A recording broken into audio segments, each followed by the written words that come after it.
بسم اللہ الرحمن الرحیم۔ السلام علیکم ورحمۃ اللہ وبرکاتہ۔ سیرت النبی صلی اللہ علیہ وسلم، قسط نمبر 24۔ کفر و شرک کے ایوان لرز اٹھے۔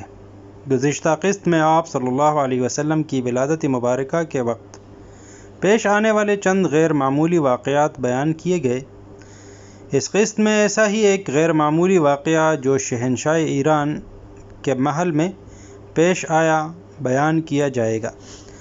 حافظ ابو بکر محمد بن جعفر بن سہل الخرائطی اپنی کتاب میں حواتف الجان میں مختلف حوالوں سے بیان کرتے ہیں کہ آن حضرت صلی اللہ علیہ وسلم کی ولادت مبارکہ کے وقت ایران کے مشہور بادشاہ نوشیروان کے ایوان میں سخت زلزلہ آیا اور اس کے ایوان کے 14 کنگرے یعنی گنبد ٹوٹ کر گر پڑے۔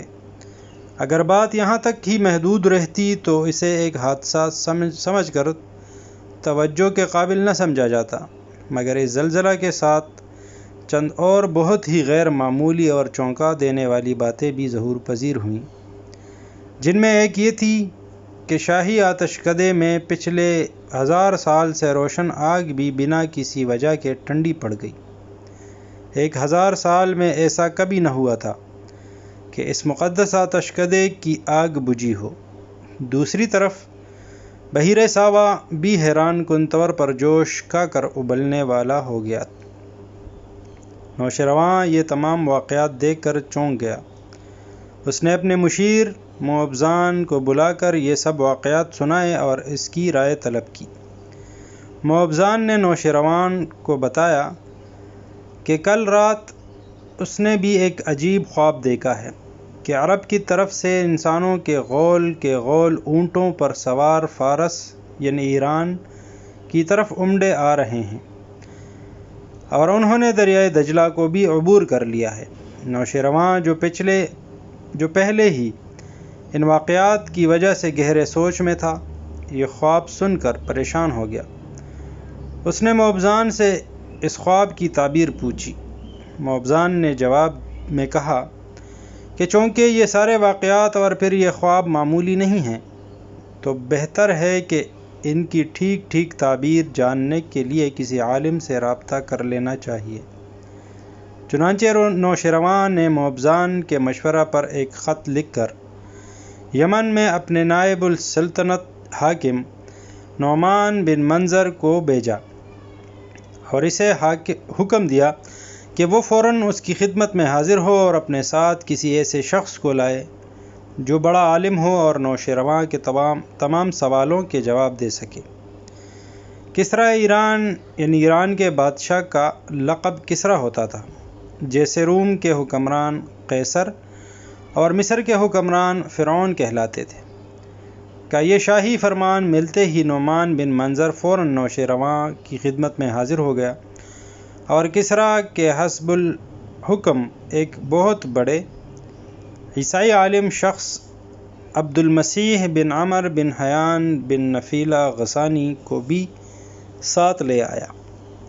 نوشیروان نے عبد المسیح بن عمر کو تمام واقعات اور موبزان کا خواب سنایا اور پھر ان کی تعبیر پوچھی۔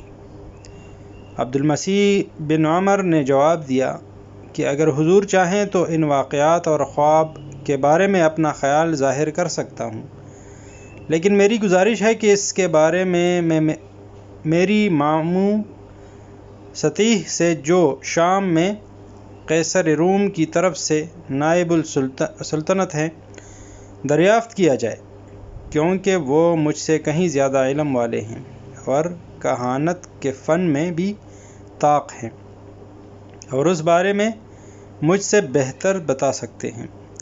نوشیروان کو عبد المسیح کی بات پسند آئی اور اس نے اپنے کچھ آدمی اس کے ساتھ کر کے اسے اس کے ماموں سطیح کے پاس شام بھیج دیا۔ عبد المسیح بن عمر شام کے دارالحکومت دمشق اپنے ماموں سطیح کے دربار میں پہنچا، جہاں وہ اپنی زرعی مسند پر بڑی تمکنت سے بیٹھا تھا۔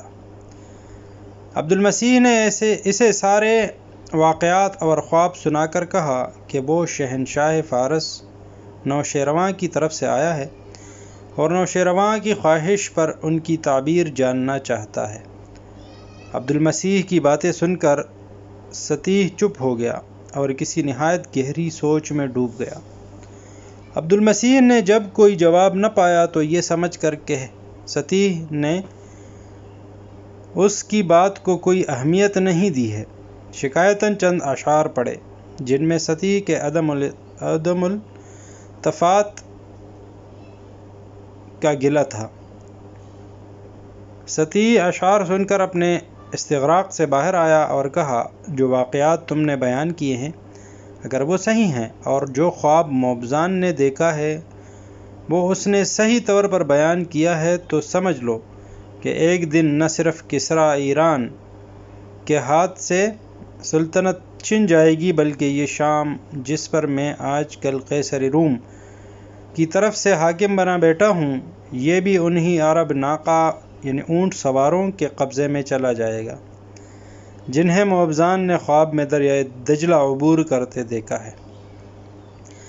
جب عبد المسیح نے اپنے ماموں سطیح کا جواب نوشیروان کو فارس واپس آ کر سنایا تو نوشیروان نے کہا کہ ابھی تو میری اولاد میں کئی پشتوں تک حکمرانی چلے گی، اس کے بعد جو ہوگا دیکھا جائے گا۔